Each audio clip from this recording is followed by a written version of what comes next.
Welcome to Luca and Miguel. Enjoy the video. You start by creating a project and importing your video and audio. This is not optional. Once your clips are in, make sure the timeline matches the final aspect ratio and frame rate so subtitles sync correctly. If you have a transcript file, import it now to save time. Otherwise, you'll use Capcut's auto caption or manual typing. Organize clips, trim any dead space, and lock audio tracks you won't edit.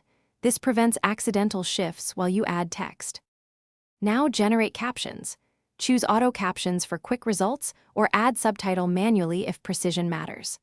Once captions appear, scrub the timeline and adjust timestamps so each line starts and ends with natural pauses.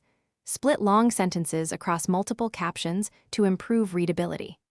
Make sure lines aren't longer than 2 short phrases, and choose font size and contrast that remain legible on phones. Use background blocks or semi-opaque bars if your footage has bright highlights. Finish by previewing the entire video at full speed and correcting any timing drift or transcription errors. Make textual edits directly in the subtitle editor.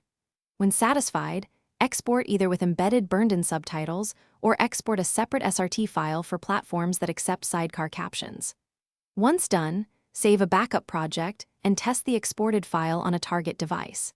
If subtitles are off, check project frame rate and timeline snapping, then resync timestamps rather than retyping every line. Thanks for watching and please subscribe. It's the best investment you'll ever make.